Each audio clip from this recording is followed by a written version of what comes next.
Assalamualaikum warahmatullahi wabarakatuh. Perkenalkan, nama saya Arya Wardana Setiawan dengan NIM 1202200067 dari kelas IT 0302. Di sini saya akan mempresentasikan PowerPoint saya dengan tema Electronic Government atau bisa disingkat e-government. Yang pertama, yang pasti kita bahas apa itu e-government. Di sini saya mendapatkan 3 pendapat. Yang pertama, dari menurut The World Bank Group, dia menjelaskan bahwa upaya e-government itu adalah upaya pemanfaatan informasi dan teknologi komunikasi untuk meningkatkan efisiensi, efektivitas, transparansi, dan akuntabilitas pemerintah dalam memberikan pelayanan publik lebih baik. Lalu ada pendapat dari The European Union. E-government memiliki fokus pada proses yang mengacu pada pengenalan teknologi informasi dan komunikasi yang bisa disingkat TIK. Lalu ada dari Bruno Lavin 2002 dari buku The E-Government Handbook for Developing Countries. Di sini beliau menjelaskan e-government adalah pemanfaatan teknologi untuk mendorong transparansi, menghilangkan jarak, dan memberdayakan masyarakat untuk berpartisipasi dalam proses politik. Lalu bisa saya simpulkan, e-government adalah suatu upaya untuk mengembangkan penyelenggaraan kepemerintahan yang berbasis elektronik, suatu penyitaan sistem manajemen dan proses kerja di lingkungan pemerintah dengan mengoptimalkan pemanfaatan teknologi informasi dan komunikasi. Atau e-government adalah penggunaan teknologi informasi oleh pemerintah untuk memberikan informasi dan pelayanan bagi warganya, urusan berbisnis, serta hal-hal lain yang berkenan dengan pemerintahan. E-government dapat diaplikasikan pada legislatif, yudikatif, atau administrasi publik untuk meningkatkan efisiensi internal, menyampaikan pelayanan publik, atau proses kepemerintahan yang demokratif. Lalu di sini saya akan menjelaskan 4 model e-government. Sebelumnya kita harus mengetahui 4 model e-government tersebut. Yang pertama, G2C atau bisa singkatan dari Government to Citizen atau Customer. Lalu G2B, Government to Business, G2E, Government to Employee, dan yang terakhir G2G, Government to Government. Apa itu Government to Citizen atau Customer? G2C adalah penyampaian informasi pelayanan publik oleh pemerintahan kepada masyarakat dengan menggunakan teknologi informasi yang memiliki tujuan supaya lebih mendekatkan diri kepada semua lapisan masyarakat. Contohnya seperti sistem pajak online, layanan kesehatan, website pencari kerja di Snaker, penerbitan dokumen pribadi seperti KTP, akte, KK, paspor, dan lain sebagainya. Lalu apa itu G2E atau Government to Employ?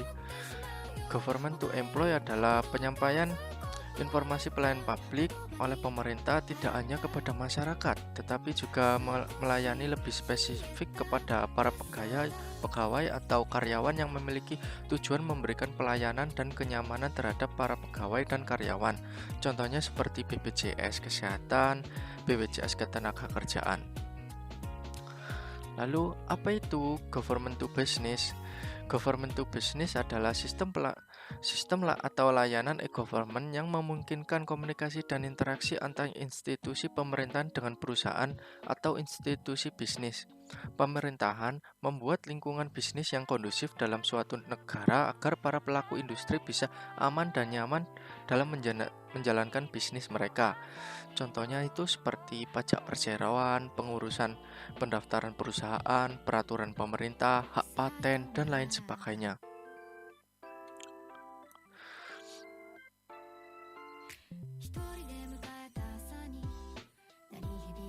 Lalu ada apa itu Government to Government? Government to Government adalah sistem atau layanan e-government yang memungkinkan komunikasi dan interaksi antar institusi pemerintah baik antar secara horizontal maupun vertikal. Apa yang dimaksud horizontal tersebut itu antar dinas dalam satu kota. Kalau vertikal antar kabupaten dan provinsi. Jadi e-government to government itu memiliki tujuan agar memenuhi berbagai macam informasi yang dibutuhkan di antara pemerintah yang satu dengan pemerintah lainnya, dan untuk memperlancar serta mempermudahkan sebuah kerjasama di antara pemerintah yang bersangkutan. Contohnya seperti aplikasi SIMDA, e-budgeting, e-surat, dan lain sebagainya. Lalu untuk tujuan-tujuan e-government, yang pertama, meningkatkan kualitas layanan masyarakat terutama dalam hal mempercepat proses dan mempermudah akses interaksi dengan masyarakat. Yang kedua, meningkatkan pertanggungjawaban pemerintahan dengan menyediakan lebih banyak pelayanan dan informasi serta menyediakan kanal akses baru kepada masyarakat. Yang ketiga, meningkatkan transparansi pemerintahan dengan memperbanyak akses informasi publik. Yang keempat, mengurangi waktu, uang, dan sumber daya lain baik di sisi pemerintahan maupun pihak-pihak yang terlibat dengan memendek proses pemberian layanan. Lalu ada manfaat e-government. Yang pertama, kita bisa memperbaiki kualitas pelayanan pemerintahan kepada masyarakat agar lebih baik. Lalu meminimalisir pengeluaran biaya administrasi, relasi, dan interaksi. Lalu meningkatkan transparansi dalam sistem pemerintahan, mempermudah dalam pemberdayaan masyarakat karena informasi dapat mudah diakses oleh masyarakat dengan teknologi informasi. Lalu memberikan peluang bagi pemerintah untuk mendapatkan sumber pendidikan baru. Dan yang terakhir, menciptakan lingkungan masyarakat yang baru yang adaptif dengan perubahan global. Lalu untuk kerugian e-government sendiri itu, semakin bebasnya masyarakat mengakses situs pemerintah akan membuka peluang terjadinya cybercrime yang dapat merusak sistem TIK pada e-government. Pelayanan yang diberikan sistem pemerintahan belum ditunjang oleh sistem manajemen dan proses kerja yang efektif. Kesenjangan kemampuan masyarakat untuk mengakses jaringan internet juga banyak yang kurang. Lalu hambatan-hambatan implementasi pada e-government, salah satunya itu langkanya SDM yang handal yang bisa membuat e-government itu bisa jadi lebih baik. Lalu implementasi e-government hanya sekedar membuat situs web, dan kurangnya inisiatif dan pemaknaan implementasi e-government oleh pemerintah daerah otonom. Untuk contoh-contoh penerapan e-government, di sini saya bisa mencontohkan seperti Dinas Kependudukan Pencatatan Sipil Sidoarjo, Dewan Perwakilan Daerah dengan web yang sudah tertera, Kementerian Keuangan RI, dan Mall Pelayanan Publik Sidoarjo. Untuk Dinas Pelayanan Sidoarjo sendiri, kita bisa mengurus akta kelahiran di sana, akta kematian, KTP, surat keterangan pindah, dan lain sebagainya.